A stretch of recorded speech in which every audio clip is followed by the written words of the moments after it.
الحمد لله وكفى وسلام على عباده الذين اصطفى أما بعد فأعوذ بالله من الشيطان الرجيم بسم الله الرحمن الرحيم فنظرة إلى ميسرة سبحان ربك رب العزة عما يصفون وسلام على المرسلين والحمد لله رب العالمين اللهم صل على سيدنا ومولانا محمد وعلى آل سيدنا ومولانا محمد وبارك وسلم اللهم صل على سيدنا ومولانا محمد وعلى آل سيدنا ومولانا محمد وبارك وسلم اللهم صل على سيدنا ومولانا محمد وعلى آل سيدنا ومولانا محمد وبارك وسلم.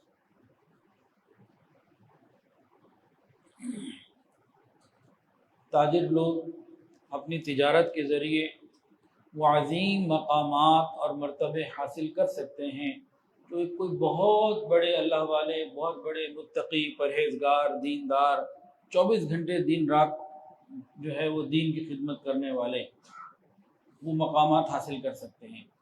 تو یہ ہماری سیریز چل رہی تھی، 2 بیان اس پہ پہلے ہو چکے ہیں، ریکارڈڈ مل جائیں گے انشاءاللہ، اسی مسجد میں ہوئے الحمدللہ.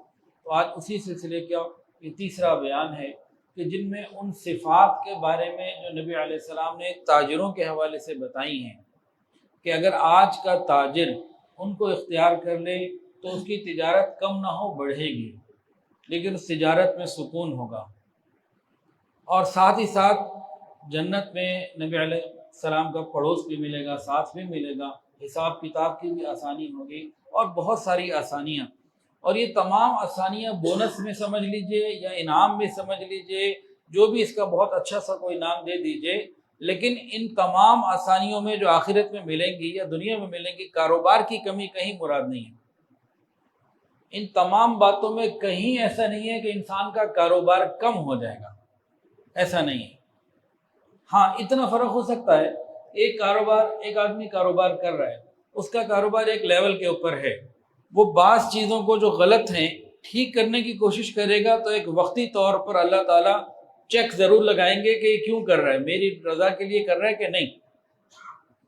تھوڑا بہت چیک آ سکتا ہے. جب اس فیز سے گزر جائیں گے تو پھر برکتیں ہی برکتیں ہیں، پھر کوئی انتہا نہیں ہے. کیونکہ جتنی دولت اور مال اللہ نے صحابہ کو عطا فرمایا وہ آج بل گیٹس کے پاس بھی نہیں ہے، دنیا کے کسی بھی امیر ترین کے پاس بھی نہیں ہے، قارون کے پاس بھی نہیں ہے، جو اللہ نے صحابہ پہ انعامات عطا فرمائے. عبد الرحمن ابن عوف رضی اللہ عنہ کی وفات کے بعد 4 بیویاں تھیں ان کی. اولاد میں، بیویوں میں وراثت کو تقسیم کیا تو پراپرٹی الگ، کیش الگ، جانور الگ، بہت ساری چیزیں جو تھیں. ان کے بعد سونا تھا، اس سونے کو تقسیم کرنے کے لیے کلہاڑے سے توڑا گیا. آپ نے کبھی پاکستان میں، یہاں شاہ جمال میں بھی، ہو سکتا ہے اس مسجد میں بھی کوئی سونار موجود ہو، ادھر فیروز پور روڈ پہ مارکیٹ ہے سوناروں کی، یا ادھر چلے جائیں صرافہ بازار، کو ایک تاجر ایسا دکھائیں جو یہ کہتا ہو کہ میں نے اپنے سونے کے مال کو تقسیم کرنے کے لیے کلہاڑا لیا ہو، شاید ہی کوئی ملے گا. تو ان کے سونے کو تقسیم دیکھیں، کلہاڑے کے لیے، کلہاڑے کا مطلب یہ ہے کہ بڑے پیس ہوتے تھے، یہ 1 تولہ، 10 تولہ، 20 تولہ، اس کو توڑنے کے لیے کلہاڑا نہیں چاہیے ہوتا. تو جو کچھ اللہ نے صحابہ کو عطا فرمایا دین اور دنیا کے حوالے سے وہ بے مثال ہے. تو اگر ہم اس پر آ جائیں تو ہماری موجودہ ساری پریشانیاں حل ہو جائیں، اور ترقی ہی ترقی. اللہ دے کے خوش ہوتے ہیں، لے کے خوش نہیں ہوتے. صرف ایک دفعہ مزاج بنانا ہے ہم نے. اسی بات کو دوسرے اینگل سے سمجھ رہے ہیں. اب جب کہ ہم اللہ تعالیٰ کی نافرمانی کر رہے ہیں، سنتوں سے پیچھے ہٹے ہوئے ہیں، تب اللہ اتنا عطا فرما رہے ہیں، تو جو ہم فرما بردار ہو جائیں گے تو کتنا عطا فرمائیں گے. کسی بھی اینگل سے سوچ لیں. تو خیر، گزشتہ جو ہماری بات مکمل ہوئی تھی وہ 11واں جو اخلاق تھا، 11ویں جو بات تھی تقویٰ کے اوپر کچھ بات ہو گئی تھی، کچھ رہ گئی تھی. تقویٰ کے حوالے سے اللہ فرماتے ہیں قرآن کے اندر، وَمَن يَتَّقِ اللَّهَ يَجْعَل لَّهُ مَخْرَجًا وَيَرْزُقْهُ مِنْ حَيْثُ لَا يَحْتَسِبُ. جو تقویٰ اختیار کرتا ہے اللہ تعالیٰ ہر تنگی میں سے اس کے لیے راستہ نکال دیتے ہیں. اور اللہ وہاں سے عطا فرماتے ہیں جہاں سے اسے گمان بھی نہیں ہوتا. یہ اللہ کا وعدہ ہے. تقویٰ کیا ہے؟ گناہوں کو چھوڑ کر پاکیزہ زندگی گزارنا، سنت کے مطابق زندگی گزارنا. اگر تاجر یہ سمجھے کہ میں نے تقویٰ اختیار کیا تو میری تجارت خراب ہو جائے گی، تو اس کا مطلب ہے اس کا ایمان پھر کیا ہے؟ اللہ فرمانے ہیں کہ تم تقویٰ اختیار کرو، وہاں سے دوں گا جہاں سے گمان بھی نہیں ہوتا. اب اس سلسلے میں ایک واقعہ سن لیجیے. ایک صحابی تھے، وہ ایک جگہ جیسے بیت الخلاء کے لیے بیٹھے نا، قضاء حاجت کے لیے بیٹھے، تو وہاں ایک بل تھا چوہے کا. تو اندر سے ایک چوہا نکلا، اس کے منہ کے اندر ایک سونے کا سکہ تھا، لا کے چھوڑ گیا. پھر دوبارہ چلا گیا بل کے اندر، پھر واپس آیا، ایک اور سکہ سونے کا چھوڑ گیا. پھر تیسری دفعہ گیا، پھر چوتھی دفعہ گیا. تو اس نے آنے جانے میں 17 چکر لگائے، اور 17 سونے کے دینار، سونے کے سکے، جو آج سمجھنے 2-2.5 لاکھ روپے کا ہے، تو وہ 17 اس نے جو ہے نا وہاں پہ لا کے رکھے. اس کے بعد پھر واپس مڑ کے نہیں آیا. یہ حیرت سے دیکھ رہے تھے یہ کیا ہو رہا ہے. خیر انہوں نے 17 دینار اٹھائے اور نبی علیہ السلام کی خدمت میں آ گئے. صحابہ کرام کی ایک بہت خوبصورت عادت اگر آج کے تاجروں میں آ جائے تو زندگی میں ان کی برکتیں آ جائیں. کیا کہ جب صحابہ کرام کو کوئی نئی بات معلوم ہوتی جس کا حکم انہیں پہلے سے نہ پتا ہوتا، یہ نبی علیہ السلام سے جا کے پوچھتے تھے اب کیا کریں. اب تجارت کی نئی صورتیں، نئی شکلیں جو آج سے پہلے نہیں تھیں آ گئی ہیں، آن لائن کے ذریعے آ گئی ہیں اور آ گئی ہیں. تو اگر ہم علماء کرام سے اس میں رہنمائی لے کے پوچھ کے چلیں تو صحابہ کی یہ سنت بھی پوری ہو، اور رزق کم نہیں ہو سکتا. ہمارا ایمان کا حصہ ہے، جو جس کے مقدر میں لکھ دیا گیا. گزشتہ میں نے جو ایک بات کہی تھی اس کا عرض کرتا ہوں، اس کا صرف خلاصہ کہ جی بہت مہنگائی ہو گئی ہے، بہت مہنگائی ہو گئی ہے، اب تو گزارا مشکل ہے. پہلے برکتیں زیادہ تھیں، جہاں جاؤ یہی باتیں. اب ان سے ہی پوچھو آج 2024 ہے، آج تمہارے پاس کتنی نعمتیں ہیں؟ 2014 میں وہ تھیں، 2004 میں وہ تھیں، اس سے 1994 میں تھیں، پیچھے چلتے چلے جاؤ تو ہمارے پاس نعمتیں بڑھ رہی ہیں. تو خیر صحابہ کرام کی عادت کیا ہے کہ کوئی نیا معاملہ پیش آئے تو نبی علیہ السلام سے پوچھ لینا. تو ہمیں کیا چاہیے، تاجروں کو، تمام مسلمانوں کو، جب کوئی نئی بات سامنے آئے تو پوچھ لینا چاہیے کہ بھئی اس میں بتائیے، رہنمائی کیجیے. خیر وہ قضاء حاجت کے لیے گئے، وہ چوہا 17 دینار چھوڑ گیا. انہوں نے وہ لیے، نبی علیہ السلام کے پاس آئے، پوچھا یا رسول اللہ صلی اللہ علیہ وآلہ وسلم یہ معاملہ ہوا، کیا کروں؟ فرمایا یہ اللہ تعالیٰ کا رزق ہے، اللہ تعالیٰ نے تمہیں عطا کیا ہے، اللہ تعالیٰ نے یہ رزق تمہیں اس ذریعے سے عطا کیا، اس کو رکھو، استعمال کرو، انجوائے کرو، رکھو، تمہارا ہے یہ. اب صحابہ کرام کا تقوی اور ہمارا حال، ان کا تقوی ایسا تھا کہ بلوں میں سے ان کو رزق ملتا تھا، اور ہمارا حال یہ ہے کہ ہمارا سارا رزق بلوں میں چلا جاتا ہے. یہ بجلی کا بل، یہ سوئی گیس کا بل، یہ فلانا بل. ہمارے بچپن میں کیا ہوتا تھا، دل پاکستان، اب ہو گیا بل پاکستان، جہاں بیٹھو بل کا ذکر ہے. اور ایک بات اور غور کیجیے گا، اگر اللہ تعالیٰ نے میرے مقدر میں بکرے کا گوشت لکھا ہے کہ میں نے اتنی زندگی رہنی اور اتنے نوالے کھانے، اور گندم لکھی ہے، اور اگر باقی چیزیں کھانے کی لکھی ہوئی ہے تو اس کا پیسوں سے تعلق نہیں ہے. اگر کسی کے مقدر میں ہے کہ اس نے گندم کے، جو کے، گوشت کے، سبزی کے، دال کے اتنے نوالے کھانے، تو اس نے اتنے نوالے پورے کرنے ہیں. اب وہ گوشت کتنے کا ہے اس سے اس کا تعلق نہیں ہے. ہم اپنے بچپن میں سبزیاں بھی کھا لیتے تھے، آج ہمارے بچے تو سبزی پہ نام ہی نہیں دیتے. بہرحال تو تقوی ایک ایسی نعمت ہے، اگر ہم اختیار کریں اللہ وہاں سے عطا فرماتے ہیں جہاں سے گمان بھی نہیں ہوتا، اور بند راستوں کو اللہ کھولتے ہیں. جب راستہ بند ہوتا ہے، کاروبار میں رکاوٹ، کو آزمائش، کو حال آ جاتا ہے، تو ہم تقوی میں اضافہ کریں، پھر اللہ راستوں کو کھول دیں گے. امام اعظم امام ابو حنیفہ رحمۃ اللہ بہت بڑے تاجر تھے، بہت بڑے. انہوں نے ایک دفعہ سامان رکھا سیل کے لیے، اور ملازمین کو، اسٹاف کو بتا دیا کہ دیکھو یہ فلاں جو تھان ہے نا، ان کے اندر عیب ہے، بتا کے دینا اور قیمت بھی کم کر دینا. شام کو واپس آئے تو کسی دن دیکھا وہ نہیں ہے تھان، پوچھا وہ کیا ہوا؟ یہ سیل ہو گیا الحمدللہ۔ اچھا ایپ بتا دیا تھا؟ نہیں وہ تو بھول گئے تھے۔ آپ نے اس دن کی ساری سیل صدقہ کر دی، اتنی احتیاط۔ 12واں خلق جو مسلمان تاجر اگر اپنا لے تو اس کا کاروبار بڑھے۔ یہ جو میں باتیں بتا رہا ہوں نا پوری گارنٹی والی ہیں، اللہ اور اس کے رسول کی طرف سے ہیں۔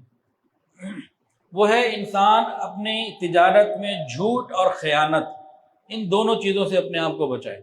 جھوٹ اور خیانت، ان دو چیزوں سے اپنے آپ کو بچائے۔ نبی علیہ الصلوۃ والسلام نے ارشاد فرمایا کہ جھوٹ بولنے سے انسان اس رزق سے محروم ہو جاتا ہے جو اسے ملنا ہوتا ہے۔ ہمیں ظاہر کی آنکھ سے نظر آ رہا ہے کہ جھوٹ بولوں گا، یہ چائنا کا ہے، کوریا بول دوں گا، یا یہ برانڈڈ نہیں ہے، میں اس کے اوپر سیمسنگ یا کوئی برانڈ لگا دوں گا، ایپل لگا دوں گا، فلاں کر دوں گا تو مجھے پیسے زیادہ مل جائیں گے۔ جھوٹ اور دھوکے سے سوچ رہا ہے مجھے زیادہ مل جائیں گے، اور مل بھی رہے ہیں۔ اس کو یوں سوچے کہ اگر جھوٹ اور دھوکے سے مجھے یہ مل رہے ہیں، اگر میں سچائی اختیار کرتا اور میرا رب مجھے کتنا زیادہ عطا فرماتا کہ نافرمانی کے باوجود اتنا مل رہا ہے، تو فرما بردار اگر میں ہو جاؤں تو کیا کیا نہ ملے اور کیا کیا نہ ملے۔ ہاں ایک آدمی ابھی کاروبار میں جھوٹ بول رہا ہے، گڑبڑ کر رہا ہے، اب وہ چاہے کہ میں ایک دم سوئچ کر جاؤں اور سچ پر آ جاؤں تو پھر اس وقت تو کاروبار میں ایک جھٹکا آئے گا۔ وہ جھٹکا کئی وجوہات کی وجہ سے آئے گا، جس میں ایک وجہ اللہ دیکھنا بھی چاہتے ہیں کہ کھرا ہے کہ کھوٹا۔ یہ ایک وقت گزارنا پڑے گا، پھر اللہ کی طرف سے رحمتیں آئیں گی انشاءاللہ، پھر بہت آسانی آئیں گی۔ ایک اور چیز جس کو نبی علیہ السلام نے تاجروں کے لیے فرمایا، نبی علیہ السلام نے فرمایا کہ خرید و فروخت میں کثرت سے قسم مت کھایا کرو۔ فرمایا کہ قسم کھانا تجارت یعنی سودا تو کروا دیتا ہے، سیلز تو ہو جاتی ہیں لیکن برکتیں اڑ جاتی ہیں۔ اب جو تاجر کثرت سے قسم کھاتا ہے، ایک تو احتمال یہ ہے کہ وہ جھوٹ بہت بولتا ہے، جس کی عادت بن جائے، بہت اس کا احتمال ہے کہ وہ جھوٹ بہت بولتا ہے، بہت خیال اس کا رہتا ہے۔ دوسرا، تجارت تو ہو جاتی ہے، چیز سودا تو بک جاتا ہے، برکتیں اڑ جاتی ہیں۔ تو ہم اپنی کاروبار میں صرف کثرت چاہتے ہیں یا برکت بھی چاہتے ہیں؟ برکت چاہتے ہیں تو پھر قسم سے تو بالکل اس بات پہ قسم کھا لیں کہ آج کے بعد قسم نہیں کھانی، اس کا ارادہ کر لیں کہ قسمیں نہیں کھانی۔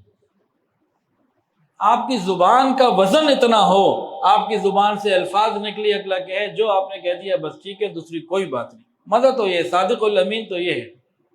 نبی کریم صلی اللہ علیہ وآلہ وسلم کو صادق الامین کا لقب اللہ کی قسم تجارت سے ملا تھا، معاملات سے ملا تھا، نماز روزے حج زکوٰۃ سے نہیں ملا تھا، قرآن مجید کی تلاوت سے نہیں ملا تھا، جہاد سے نہیں ملا تھا، تجارت سے ملا تھا۔ اور ہم سب جانتے ہیں کہ غار حرا میں 40 سال کی عمر میں پہلی دفعہ قرآن کا نزول شروع ہوا، اور آپ کو صادق الامین کا لقب اس سے پہلے مل چکا تھا، وہ تجارت کے ساتھ تھا۔ تو قسم کھانے سے بچ رہے ہیں، سودا بیچنا، قسم نہیں کھانی، برکتیں شروع ہو جائیں گی۔ اگلی چیز ہے حقوق العباد۔ حقوق العباد کا تعلق صرف تاجر سے نہیں ہے، ہر ایک سے ہے، لیکن تاجر کے ساتھ ہم چونکہ اس وقت تجارت ہی کا ٹاپک چل رہا ہے تو تجارت کے حوالے سے بھی حقوق العباد میں رزق کا بڑا تعلق ہے۔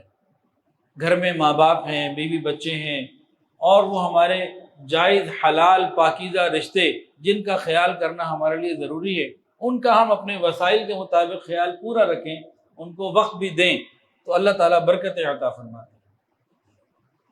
اور حقوق العباد کے اندر ایک ہے معاشرت اور ایک ہے معاملات۔ معاشرت کسے کہتے ہیں؟ ہمارا بیہیویئر، ہمارا کردار، گفتار، بات چیت، ہمارا انداز، یہ چیزیں آ جاتی ہیں تقریباً۔ معاملات میں لین دین آ جاتے ہیں۔ تو اس میں لین دین کے اندر، معاملات کے اندر ہم اگر حقوق العباد کو شریعت کے مطابق کریں گے، ادا کریں گے، تو ترقی اور برکتوں کے دروازے ہمارے اوپر بند نہیں ہو سکتے۔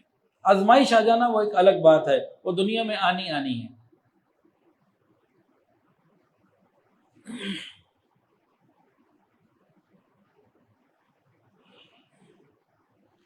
حقوق العباد کے اندر تاجروں کے لیے ایک بہت اچھی چیز جو حدیث کے اندر ملتی ہے سلام کرنا، ایک دوسرے کو سلام کرنا۔ ایک تاجر کا دن میں کتنے ہی لوگوں سے رابطہ ہوتا ہے، گاہکوں سے بھی ہوتا ہے، جو اس کے سپلائر ہوتے ہیں ان سے بھی ہوتا ہے، مزدوروں سے بھی ہوتا ہے، کتنے ہی لوگوں سے تعلق ہوتا ہے۔ تو اچھے تاجر کی پہچان یہ ہے کہ وہ السلام علیکم کہے۔ ایک صحابی تھے حضرت عبداللہ ابن عمر رضی اللہ تعالی عنہما، حضرت عمر کے بیٹے، باقاعدگی کے ساتھ وہ بازار جایا کرتے تھے۔ ان کا ایک شاگرد تھے طفیل رحمۃ اللہ علیہ، تو وہ ان کے ساتھ ہوتے تھے دین سیکھنے کی نیت سے۔ صبح ان کے پاس آئے تھے، کہتے طفیل چلو مارکیٹ چلتے ہیں۔ یہ مارکیٹ جاتے لوگوں سے خیر خیریت اور سب سے سلام کر کے واپس آ جاتے۔ تو کئی دن ایسا ہوا، تو ایک دن طفیل آئے، وہ تو دین سیکھنے آتے تھے کہ مجھے کچھ تعلیم ہو، علم سنائیں پڑھائیں۔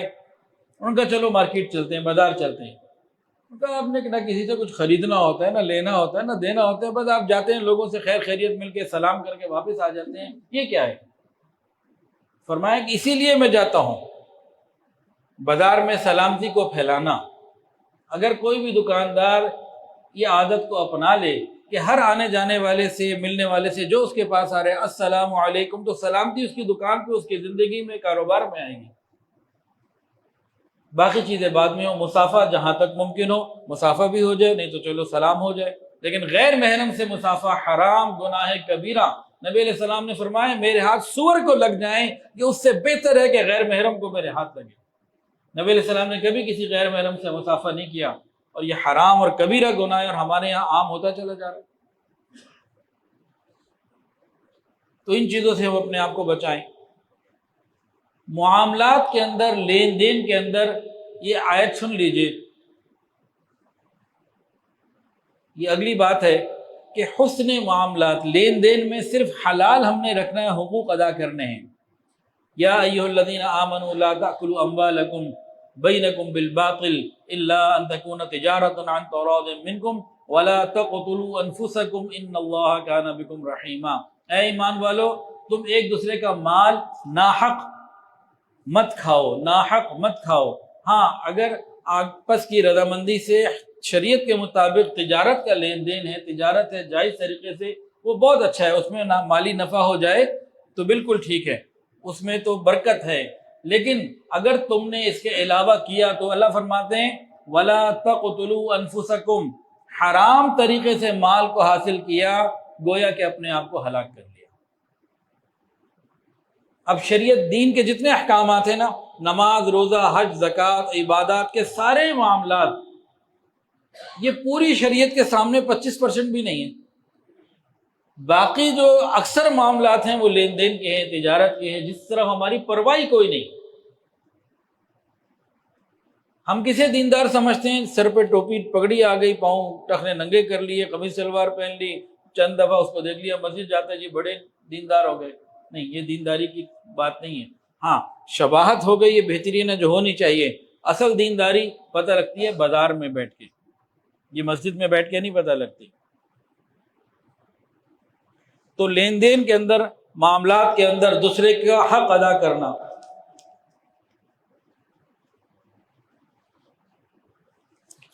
یہ پرچی آئی ہے ملازمت کے اوپر بھی بیان کریں۔ پہلے تجارت کے یہ 4-5 کورسز کو بیانات ہو جائیں، پھر ملازمت کی تو وہ بھی بہت تفصیلات ہیں، وہ بھی انشاءاللہ بیان کریں گے انشاءاللہ۔ اس کا انشاءاللہ میں ارادہ کرتا ہوں کہ ملازمت کے اوپر بھی یہی بات ہوگی، لیکن پہلے تجارت کی کم سے کم یہ چیز پوری ہو، اس میں بھی بہت تفصیلات ہیں۔ میں تو یہ چاہتا ہوں کہ آپ لوگ تھوڑا بڑھیں، آگے بڑھیں، ہمت کریں، پورے لاہور یہ والی مسجد یا کوئی اور مسجد یا کوئی مدرسہ یا کوئی گھر یا کوئی کالج یا کوئی جگہ ہمیں ملے جہاں آپ لوگ یہ چاہیں کہ بھئی تاجروں کو تجارت کا کورس پڑھا دیا جائے اور ملازمین کو ملازمت کا کورس پڑھا دیا جائے، تو بتائیں ہمارے پاس ایسے کورسز بھی موجود ہیں الحمدللہ، تجارت کے بھی، ملازمت کے بھی، جو 18-20 سال کی محنت سے تیار ہوئے ہیں۔ اور ان میں سے اکثر باتیں جب میں بیان کرتا ہوں تو بہت سے لوگ کہتے ہیں آپ کیسی باتیں کر رہے ہیں، ہم نے تو آج تک نہیں سنی کہ نبی علیہ السلام تاجر تھے اور فلاں فلاں، جو باتیں آپ سن چکے ہیں۔ تو ہم اس کے لیے تیار ہیں، ہمارے پاس مفتی حضرات موجود ہیں، تو کہیں بھی آپ لوگ شروع کروانا چاہیں تو ہم حاضر ہیں انشاءاللہ۔ جیسے کچھ دن پہلے ایک فیکٹری میں میرا بیان ہوا، تفصیل اس لیے نہیں بتا رہا کہ وہ پہچان ہو جائے گی۔ تو انہوں نے کہا جی ہمارے پاس ملازمین کی بہت بڑی تعداد ہے، تو آپ نے آ کے ملازمین کو بتانا ہے کہ امانت کیا ہوتی ہے، دیانت کیا ہوتی ہے۔ میں نے کہا جی جو آپ لوگ بیٹھے ہوں گے اور آپ کی کچھ اور جو آپ نے بتایا کہ فلاں فلاں مل والوں کو آپ بلائیں گے تو ان کی بھی کوئی بات ہو، کہنے کہ نہیں وہ الگ ہو، ہماری باتیں آپ الگ کریں پوری کریں، لیکن ملازمین کے سامنے ہماری والی باتیں مت کریں جو آپ نے ہمیں کہنی ہے۔ تو یہ دو الگ الگ کیٹیگریاں ہیں، تو اس کے لیے ہم تیار ہیں کہیں بھی پورے لاہور میں تو پورے پاکستان میں جانے کے لیے تیار ہوں، باقی لاہور کے اندر ہماری ٹیم موجود ہے، تو تجارت کورس اور ملازمت کورس انشاءاللہ ہم کرا سکتے ہیں۔ اس مسجد میں کرنا ہو تو اس مسجد میں تیاری کیجئے، ٹیم انشاءاللہ تعالیٰ آ جائے گی، کوئی مسئلہ نہیں ہے، اللہ خیر کریں گے۔ اور پھر اس میں معاملات اور مسائل بھی چلتے رہیں گے کیونکہ مفتی حضرات ہوں گے تو اس کی تفصیل ہوگی۔ اس کے لیے انشاءاللہ ہم الکحف ایجوکیشنل فاؤنڈیشن کی طرف سے پورے لاہور میں ہماری یہ آواز آپ جس کو پہنچانا چاہیں پہنچا دیں، ہم حاضر ہیں انشاءاللہ۔ تجارت میں دین آ جائے، تاجر کے اندر دین آ جائے تو اس کے اثرات ملازمت میں خود بخود آئیں گے۔ جب مالک کے اندر خوف خدا آ جائے، حلال کی فکر آ جائے، موت یاد آ جائے تو اس کے اثرات نیچے آئیں گے۔ تو تاجروں سے شروع کر کے پھر اس کے لیے ہم تیار ہیں۔ اس کے علاوہ تیسرا ایک اور بھی ہے، ڈاکٹروں کے لیے بھی ہے، میڈیکل کے لیے بھی مکمل نصاب تیار ہے۔ تو انشاءاللہ یہاں بھی ہوگا، پہلے تجارت کو کچھ کر لیتے پھر ملازمت کو کر لیں گے انشاءاللہ۔ انسان کو جب خوف خدا ہو اور اس بات کی فکر ہو کہ میرے پاس صرف حلال پاکیزہ رہے، کہ میرے پاس صرف حلال اور پاکیزہ رہے، کوئی خرابی اور گڑبڑ نہ ہو، اور جب ادھر آگے بڑھ رہا ہوتا ہے تو پھر یہ واقعات پیش آتے ہیں جو میں سنا رہا ہوں۔ ایک واقعہ آیا ہے کتابوں میں، حدیث کے اندر بھی اس کا ذکر ہے اور اس امت کے اندر بھی، حدیث میں پچھلی امتوں کے حوالے سے ہے۔ نبی کریم صلی اللہ علیہ وآلہ وسلم نے ارشاد فرمایا کہ مجھ سے پہلے ایک جگہ ایک تجارت ایسی ہوئی کہ ایک صاحب نے زمین خریدی، زرعی رقبہ ایگریکلچر لینڈ خریدی، ایک نے بیچی۔ جس نے بیچی تھی وہ پیمنٹ لے کے قبضہ دے کے چلا گیا۔ اب جس نے خریدی تھی اس نے جب ہل چلائے دیکھا تو کچھ دنوں کے بعد اندر سے اس کو ایک صندوق یا کوئی ایسی چیز ملی جس کے اندر خزانہ تھا، سونے چاندی کی چیزیں تھیں۔ تو اس نے کہا یہ تو میری پوری پراپرٹی سے زیادہ اس صندوق کی قیمت بنتی ہے، تو یہ میرا تو نہیں ہوا نا۔ یہ اس کے پاس چلا گیا، جناب آپ نے وہ جگہ بیچی تھی مجھے؟ ہاں بیچی تھی۔ بھئی وہاں سے ہل چلانے کے دوران یہ خزانہ نکلا ہے تو یہ آپ لے لیجئے، اس کی قیمت تو میں نے ادا نہیں کی تھی، تو یہ آپ کا ہے۔ اس نے کہا نہیں یہ آپ کا ہے۔ اب دونوں اس بات پہ لڑ رہے ہیں کہ میرا نہیں ہے، دونوں اس بات کے اوپر بحث ہو رہی ہے، وہ کہ تمہارا ہے، وہ کہ تمہارا ہے۔ دلائل کیا دے؟ بھائی میں نے تمہیں زمین کی قیمت جب لے کے زمین دے دی تو اس کے سب آگے کے نفع کیا ہیں وہ سارے تمہارے، میرے تھوڑی ہیں۔ وہ کہ جناب زمین کی قیمت تو بڑی تھوڑی تھی، یہ تو اس سے بہت بڑی چیز نکل آئی، یہ کیسے میری ہو سکتی ہے؟ اب یہ لڑائی بڑی، جھگڑا بڑا تو عدالت میں چلے گئے۔ قاضی صاحب بھی کو خوف خدا والے تھے، دونوں کی باتیں سن کے انہوں نے کہا کہ بھئی بتاؤ کہ تمہارے بچے کتنے ہیں؟ ایک نے کہا میرا ایک لڑکا جوان ہے، ایک نے کہا میری لڑکی جوان، کہا دونوں کی شادی کر دو، یہ انہیں دے دو۔ جب دل میں محبت مال کی نہ ہو تو مال کم نہیں آتا، مال زیادہ آتا ہے لیکن سکون ہوتا ہے۔ یہ وہ معاملات ہیں جو مسلمان تاجر کے اگر ہو جائیں تو زندگیوں میں برکتیں ہوں۔ اسی طرح ایک چیز ہے دیانت۔ ہمیں لگتا ہے کہ بددیانتی سے پیسہ ملتا ہے، دیانت سے پیسہ نہیں ملتا، یہ مسلمان کے ایمان کے خلاف ہے یہ بات۔ دیانت داری سے پیسے ملتے ہیں، جتنی دیانت ہوگی اتنا کام بڑھے گا۔ مارکیٹ میں کئی ایسے پیٹرول پمپ والے ہیں جن کے بارے میں آپ کو یقین ہو جائے کہ یہ دیانت دار ہیں، تو وہاں سے پیٹرول ڈلواتے ہیں کہ نہیں؟ سونار، گندم کھانا پینے کی چیزوں والے اور کتنے لوگ جس کے بارے میں مشہور ہو جائے کہ یہ بندہ دیانت دار ہے۔ یہ چیز اس نے کہا نا دیسی گھی، وہ دیسی گھی والے بیٹھے ہیں وہ کھانا کھلاتے رہتے ہیں بعد میں بار بار مجھے۔ اب یہ کہتے ہیں نا دیسی گھی، مجھے یقین ہے ان کے اوپر کہ یہ جب انہوں نے لکھ دیا اپنی پروڈکٹ پہ دیسی گھی تو فیصل فوڈز پہ دیسی گھی ہی ملے گا، میرا یقین ہے۔ تو ان کا کاروبار بڑا ہوگا، کم نہیں ہو رہا، جو مرضی پوچھ لیجیے گا۔ تو جو آدمی دیانتداری کے ساتھ کام کرتا ہے اس دیانتداری کو ثابت ہونے میں لوگوں میں وقت لگے گا. جب وہ لگ گیا وقت اس کے بعد بندہ کوشش کرے گا کہ میں نے اسی سے لینا ہے، میں نے وہیں جانا ہے. اور ہمارے معاشرے میں عام بات ہے. اس کے بارے میں واقعہ سن لیجئے. محمد بن سیرین رحمۃ اللہ علیہ بہت بڑے عالم تھے اور کاروباری بھی تھے. ایک دفعہ انہوں نے 40,000 درہم کا روغن زیتون آئل، اولیو آئل خریدا. پیمنٹ ہو گئی، مال آ گیا، گودام میں چلا گیا.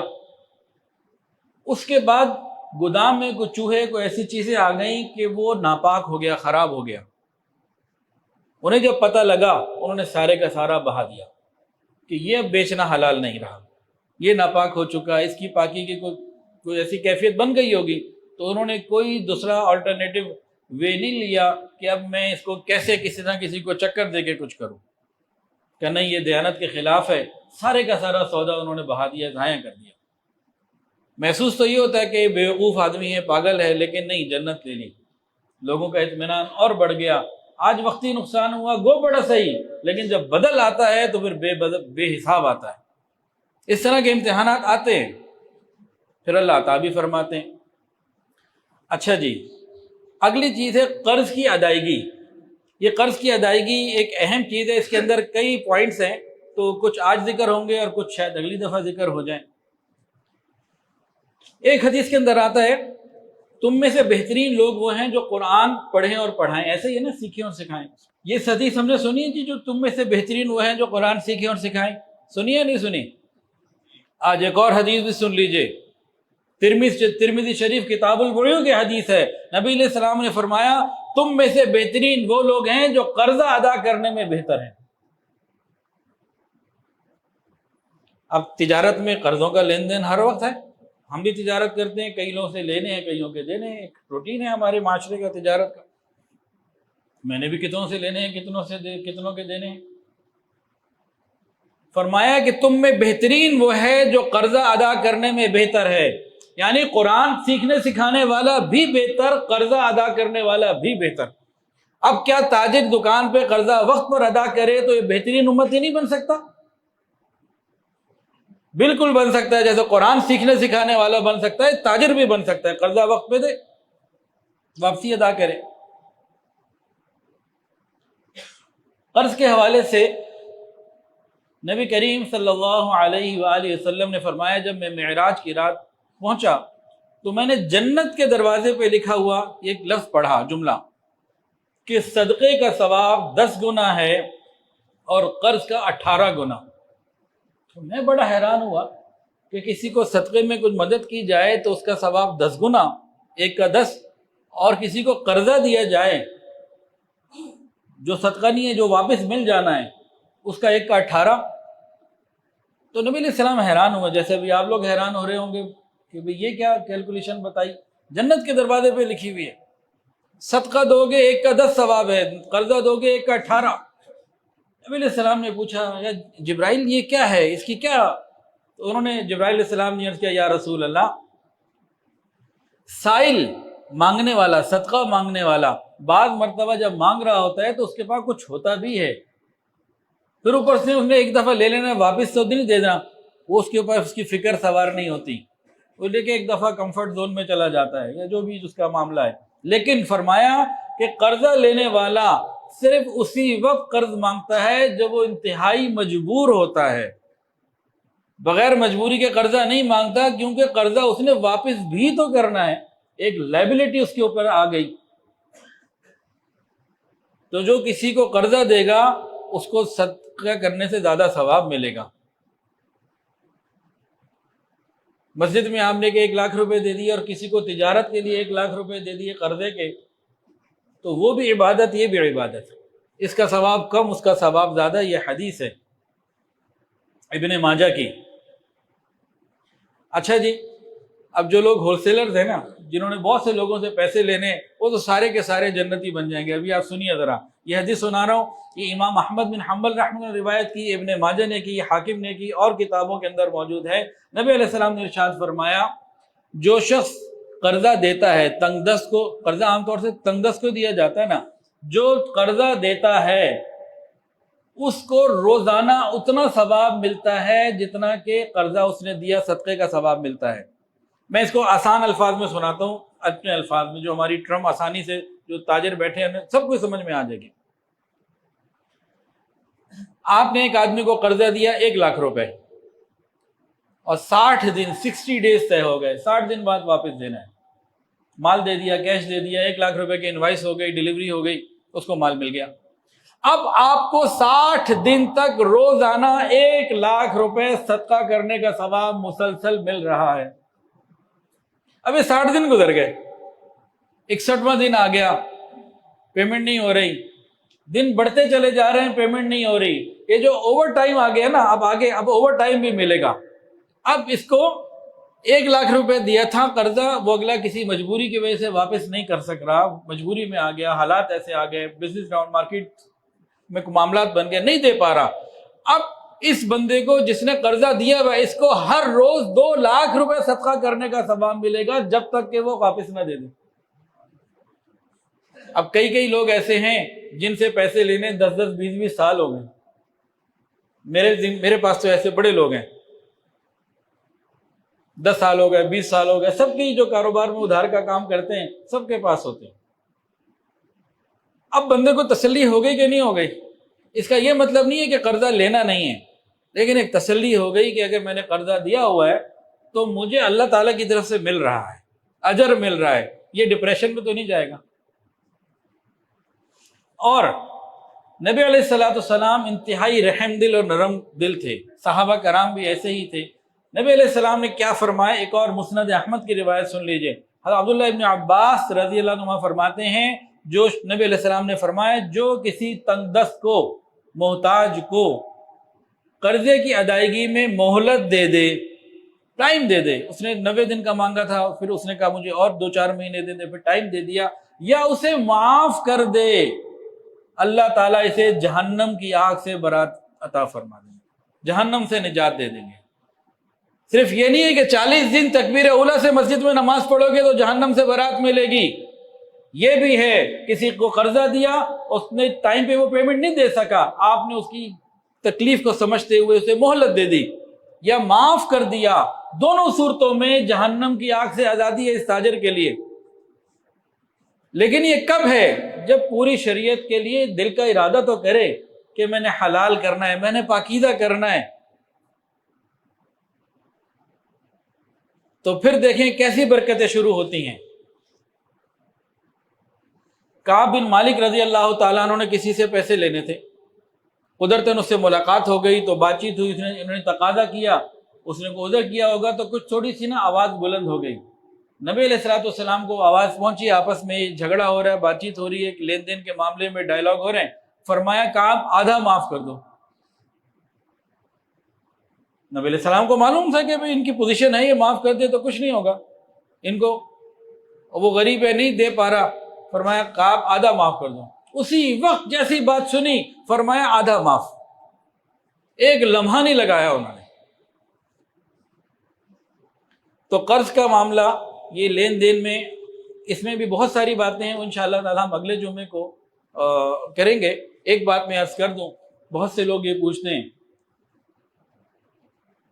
ایک آدمی کو آپ نے قرضہ دیا ہوا ہے، جب قرضہ دیا تھا تو آپ نے نیت یہ تھی کہ میں اس کو نقد یا مال دے رہا ہوں اور اس سے کاروبار کرنا ہے یا مجھے پیسے واپس آئیں گے، کسی وجہ سے وہ اگلا مقروض ہو گیا، پریشان ہو گیا، مجبور ہو گیا، واپسی نہیں کر پا رہا۔ اب کتنے ہی لوگ یہ پوچھتے ہیں، درجنوں لوگ نہیں، سینکڑوں پوچھتے ہیں، جناب اب زکوٰۃ کی نیت کر لوں؟ وہ تو مجبور ہو گیا، اس کے پاس تو اب پیسے نہیں رہے، جو قرضہ میں نے اس کو 2 4 6 مہینے، سال 5 سال پہلے دیا تھا، اب وہ واقعی مجبور ہے اور مستحق زکوٰۃ بھی ہو گیا، تو کیا اس گزشتہ دیے ہوئے کی زکوٰۃ کی نیت کر لوں؟ تو قطعاً نہیں۔ زکوٰۃ دیتے وقت، جب زکوٰۃ ہم کسی کو دے رہے ہیں تو دیتے وقت ہماری نیت کا ہونا ضروری ہے کہ میں زکوٰۃ ادا کر رہا ہوں۔ اس وقت وہ نیت نہیں تھی، جب اس وقت یہ نیت نہیں تھی تو آج وہ نیت نہیں آ سکتی۔ ہاں اب وہ مقروض ہے، آپ اسے زکوٰۃ دینا چاہتے ہیں تو الگ سے زکوٰۃ دیں، ہاں پھر وہ اپنا قرضہ واپس دے نہ دے وہ اس کی مرضی ہے، مالک بنانا ضروری ہے۔ تو گزشتہ دی ہوئی جو ادھار کی رقمیں ہماری، وہ ہم آج زکوٰۃ کے کھاتے میں سے مائنس نہیں کر سکتے. تو انشاءاللہ اس کے اوپر مزید آگے بات ہوگی. وآخر دعوانا www.darsequran.com